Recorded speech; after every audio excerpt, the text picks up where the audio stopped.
ये कहानी एक अमीर घमंडी औरत के ऊपर आधारित है जो अपने नौकर के साथ एक सुनसान आइलैंड पर फंस जाती है। अब उन दोनों के बीच में वहाँ पर क्या क्या होता है ये हम आज की इस एक्सप्लेनेशन में देखने वाले हैं। फिल्म का नाम है स्वेप्ट अवे और ये फिल्म 2002 में रिलीज हुई थी। मूवी की शुरुआत में हम अंबर नाम की एक औरत को देखते हैं जो कि बहुत ज्यादा घमंडी होती है। अंबर को अपने हस्बैंड की दौलत पर बहुत घमंड था। उसे इतना घमंड था कि वो अपने सामने वाले इंसान को कुछ भी नहीं समझती थी। एक दिन अंबर अपने हस्बैंड और 2 कपल्स के साथ अपने प्राइवेट प्लेन पर बैठकर क्रूज ट्रिप पर जाने के लिए रवाना हो जाती है। ये क्रूज इटली से ग्रीक तक जाने वाली थी। वहाँ पहुंचकर क्रूज शिप का कैप्टन, बावर्ची और एक नौकर उनका वेलकम करते हैं, पर अंबर तो अपने ही घमंड में थी, इसलिए वो उन पर बिल्कुल भी ध्यान नहीं देती। शिप पर उनके साथ एक छोटा छतरी नाम का नौकर भी होता है जो अंबर को उसका कमरा दिखाता है। फिर अंबर उससे पूछती है कि शिप में जिम नहीं है क्या, तो इस पर छोटा छतरी उसे एक साइकिल ला कर देता है। वो बोलता है कि आप इस पर पैडल मारना और आपकी एक्सरसाइज हो जाएगी। अब इस बात से अंबर बहुत ज्यादा गुस्सा हो जाती है और वो छोटा छतरी को डांटने लगती है। अब बेचारा छोटा छतरी और क्या ही कर सकता था, उसे इस काम के पैसे मिल रहे थे, इसलिए वो चुपचाप उसकी डांट सह लेता है। पर छोटा छतरी के दिल में अंबर के खिलाफ बदले की आग उठ रही थी और वो बस अंबर से बदला लेने के बारे में ही सोच रहा था। अगली सुबह अंबर अपने हस्बैंड एंटोनियो के साथ ब्रेकफास्ट कर रही होती है, पर तभी वो छोटा छतरी को अपने पास बुलाती है और उसे बोलती है कि ये ब्रेकफास्ट बहुत ज्यादा ठंडा है, जाओ इसे तुम जल्दी से गर्म करके लाओ। और उसी वक्त छोटा छतरी को बहुत गुस्सा आ जाता है और वो गुस्से में सारा ब्रेकफास्ट अंबर के सिर पर ही पलट देता है। इस पर अंबर उसके ऊपर चिल्लाने लगती है, पर तभी छोटा छतरी उसे उठाकर समुद्र में फेंक देता है। लेकिन तभी एक चुटकी बजती है और हमको पता चलता है कि छोटा छतरी बस दिन में सपने देख रहा था। फिर वो ब्रेकफास्ट को उठाकर उसे गर्म करने के लिए अंदर ले जाता है। अंदर किचन में जाकर वो अपने दोस्तों को बताता है कि अंबर बहुत ही ज्यादा घमंडी है और बार बार मेरे ऊपर हुक्म चलाती है। इस पर उसका दोस्त घुसेड़ू मल उसे बोलता है कि तुम ये गर्म ब्रेकफास्ट अपने साथ ले जाओ, इसमें हम सभी ने अपने अपने प्यार की निशानी डाली है और इसे खाकर उसे बहुत ज्यादा अच्छा लगेगा। फिर शिप का कैप्टन खुद उस ब्रेकफास्ट को लेकर अंबर के पास जाता है, जिसको खाकर अंबर शांत हो जाती है। एक रात छोटा छतरी मछली पकड़कर किचन की तरफ जा रहा होता है, तभी वहाँ पर अंबर आ जाती है और उस पर डोरे डालने की कोशिश करती है, इसलिए वो अंबर को इग्नोर करके वहाँ से चला जाता है। अगली सुबह अंबर के पिछवाड़े में चुल मचती है और उसे फिशिंग करने का मन करने लगता है। अंबर छोटा छतरी को बोलती है कि उसके लिए एक छोटी बोट का अरेंज करो, पर इस पर छोटा छतरी उसे समझाने की कोशिश करता है कि मौसम का कोई भरोसा नहीं है और कभी भी यहाँ पर तूफान आ सकता है। पर अंबर के पिछवाड़े में सुअर का खड़ा बाल था और उसे ठान लिया था कि वो फिशिंग करके ही रहेगी। अब छोटा छतरी भी बेबस होकर उसकी बात मान लेता है और उसे अपने साथ एक बोट में बिठाकर फिशिंग करने के लिए समुद्र में ले जाता है। थोड़ी ही दूर जाने के बाद उनकी बोट अचानक बंद हो जाती है। फिर जब छोटा छतरी बोट को चेक करता है तो उसे पता चलता है कि बोट में तेल खत्म हो चुका है। अब अंबर इस बात के लिए उस पर फिर से चिल्लाने लग जाती है, पर अब छोटा छतरी को भी गुस्सा आ जाता है और वो अंबर को बोलता है कि इसमें मेरी क्या गलती है, मैंने तो तुम्हें पहले ही मना किया था। अब उन दोनों के पास कोई और ऑप्शन नहीं था, इसलिए वो दोनों बोट में बैठकर क्रूज शिप के आने का वेट करने लगते हैं। उन दोनों को वेट करते हुए 2 दिन बीत जाते हैं, पर वहाँ पर कोई नहीं आता। अंबर परेशान होकर मदद के लिए जोर जोर से चिल्लाने लगती है और उसकी मदद करने वाला भी वहाँ पर कोई नहीं होता। तभी अंबर की नजर बोट पर रखी हुई एक बंदूक पर पड़ती है। अंबर को लगता है कि वो एक फ्लेयर गन है। फिर अंबर उसको जैसे ही चलाने वाली होती है, पर तभी छोटा छतरी उसे रोक देता है और उसे बोलता है कि ये वो नहीं है जो तुम इसे समझ रही हो।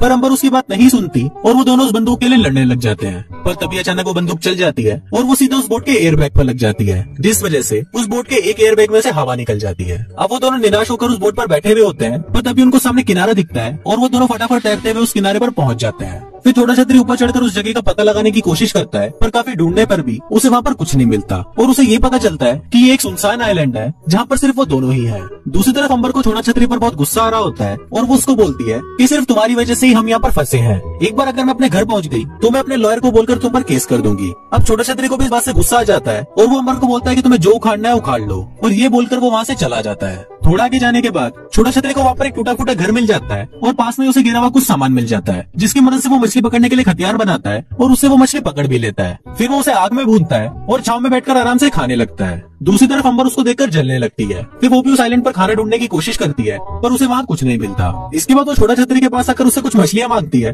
पर छोटा छतरी उसे मना कर देता है। फिर अंबर उसको बोलती है कि तुम मेरे लिए मछलियाँ पकड़ कर ले आओ और इसके बदले तुम्हें जितने भी पैसे चाहिए वो सब मैं तुम्हें दे दूंगी। पर इस पर छोटा छतरी उसे मना कर देता है और बोलता है कि मैं तुम्हारा कोई नौकर नहीं हूँ। वो बोलता है कि अगर तुम्हें खाना चाहिए तो तुम्हें मेरी नौकरानी बनना पड़ेगा और दिन रात मेरी सेवा करनी पड़ेगी। ये बोलकर छोटा छतरी अंबर को अपने सारे कपड़े धोने के लिए दे देता है। अब अंबर के पास और कोई रास्ता नहीं था, इसलिए वो मजबूरी में छोटा छतरी के कपड़े धोने लगती है और उससे बदले में खाने के लिए मछलियाँ मिलती हैं। यहाँ पर छोटा छतरी की ऐश हो गई थी। वो बस मछलियाँ पकड़ कर लाता था और दिन भर आराम करता था। बाकी मछलियों को पकाने का काम और बाकी सारे काम अंबर करती थी। दरअसल छोटा छतरी अंबर को सबक सिखा रहा था, क्योंकि अंबर ने क्रूज शिप पर उसके साथ बहुत अत्याचार किए थे। अब ऐसे ही कई दिन बीत जाते हैं और उन दोनों को वहाँ पर ढूंढने के लिए कोई नहीं आता। इधर छोटा छतरी के दिल में अंबर के लिए फीलिंग्स जागने लगती है और वो उसके साथ घपाघप करने के बारे में सोचने लगता है। कुछ दिनों बाद छोटा छतरी से रहा नहीं जाता और फिर वो अंबर के साथ जबरदस्ती घपाघप करने की कोशिश करने लगता है। इस पर पहले तो अंबर उसे अपने से दूर करती है और थोड़ी देर बाद वो भी उसका साथ देने लगती है, पर तभी छोटा छतरी वहीं रुक जाता है और उसे बोलता है कि मैं अभी तुम्हारे साथ कुछ नहीं करूंगा, जब तुम खुद तड़पते हुए मेरे पास आओगी तभी मैं तुम्हारे साथ घपाघप करूंगा। अब अंबर की भी इच्छा अधूरी रह गई थी,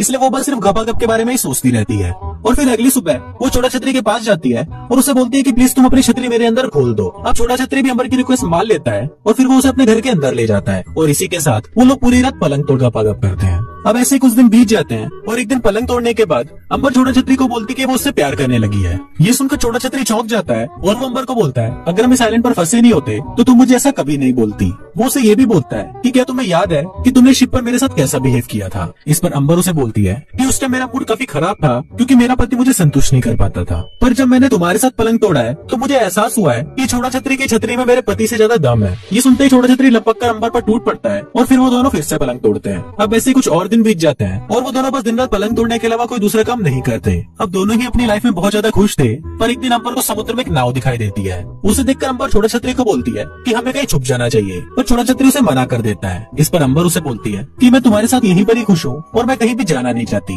फिर छोटा छतरी उसे समझाते हुए बोलता है कि मैं भी तुमसे बहुत प्यार करता हूँ, पर हम सारी जिंदगी सुनसान आइलैंड पर नहीं रह सकते। एक बार हम यहाँ से बाहर निकल गए तो हम साथ में कहीं भाग जाएंगे। अब अंबर भी छोटा छतरी की बात मान लेती है और फिर वो दोनों उस बोट पे बैठकर अपने क्रूज शिप पर वापस आ जाते हैं। वापस पहुंचकर अंबर का हस्बैंड छोटा छतरी को उसकी वाइफ की देखभाल करने के लिए थैंक यू बोलता है, पर उसे ये पता नहीं था कि पिछले कुछ दिनों में छोटा छतरी ने अपनी छतरी उसकी वाइफ में कितनी बार खोली है। फिर छोटा छतरी निराश होकर वहाँ से चला जाता है और अंबर भी अपने हस्बैंड के साथ वापस होटल आ जाती है। अंबर वहाँ पर बस छोटा छतरी को याद कर रही होती है और दूसरी तरफ छोटा छतरी अंबर के लिए एक रिंग खरीदता है। फिर वो होटल के रिसेप्शन पर आकर अंबर को फोन करता है और अंबर उसे बोलती है कि तुम बस मुझे ये बता दो कि कब चलना है, मैं तुम्हारे साथ चलने के लिए तैयार हूँ। वो उसे ये भी बोलती है कि तुम बस एक लेटर में लिखकर उस लेटर को होटल के रिसेप्शन पर छोड़ दो। उसी रात छोटा छतरी एक लेटर लिखकर उसे होटल के रिसेप्शन पे दे देता है। उसने उस लेटर में ये लिखा था कि वो कल सुबह उसका क्रूज शिप पर वेट करेगा और उस लेटर के साथ उसमें एक रिंग भी थी जो वो अंबर के लिए लेकर आया था। अगली सुबह जब अंबर लेटर लेने के लिए जाती है तभी वहाँ पर उसका हस्बैंड आ जाता है और उसकी नजर उस लेटर पर पड़ जाती है। वो उस लेटर को पढ़ लेता है और उससे पढ़ते ही